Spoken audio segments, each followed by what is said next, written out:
Bonjour, Armelle Carminati-Ramas, je suis Chief Resource Officer dans le groupe Unibail-Rodamco. Ce que je suis venue partager, c'est que la jeunesse est une chance immense pour tous les dirigeants. Cette jeunesse, j'en ai été, je l'ai managée, je la dirige désormais. Et aujourd'hui, c'est vrai en France et c'est vrai dans les pays du monde entier, elle bouscule les codes. Elle bouscule les codes parce qu'elle est de mieux en mieux formée, elle est de plus en plus équipée. Elle a pas mal de distance par rapport à sa vie sociale et professionnelle et donc aujourd'hui, elle a les moyens de choisir et de choisir de suivre ou de choisir de partir. Et suivre, au fond, c'est le début du leadership puisque le leader, c'est celui qui crée son premier follower et puis le suivant et puis encore le suivant, si possible consentant.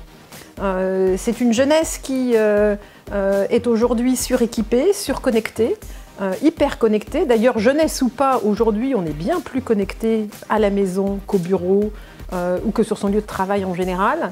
Ce décalage-là est quelque chose qui est très vite intolérable pour les jeunes qui déboulent dans l'entreprise. Les leaders doivent s'y confronter, non pas simplement d'ailleurs en devenant des geeks, mais en étant capables de finalement faire sauter les tabous, de renverser les idées convenues, et plutôt que de monter les barrières et les murs, de finalement créer une cage autour de l'entreprise pour éviter que l'information fuite, pour que le secret soit protégé, que ce soit le secret des identités ou le secret industriel et professionnel.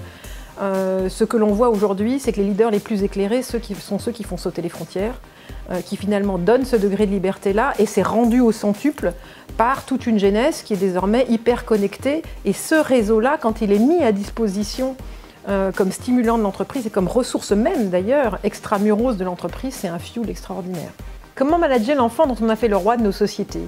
Si je remonte sur sa trajectoire, ce sont souvent des enfants qui ont été chouchoutés dans des familles recomposées avec de multiples couches de parentalité, de beau-parentalité, de grand-parentalité. Ce sont ensuite des enfants qui ont traversé un système scolaire à la française qui, là, pour le coup, a été un apprentissage par la face nord, apologie du peut mieux faire, du jamais assez bien. Et les managers les récupèrent avec des pincettes, en sachant très bien qu'ils ont les moyens de partir, en supposant que ce sont des jeunes qui sont incapables de vivre face à la confrontation, et notamment à la confrontation peut-être bienveillante, mais du « ça va pas encore assez bien ». Finalement, ce dont on s'aperçoit, c'est que les managers et les leaders qui n'ont pas eu le courage managérial de confronter leurs propres équipes, et notamment les jeunes très tôt, sur les points d'apprentissage nécessaires, sont finalement des leaders et des managers qui ont déçu.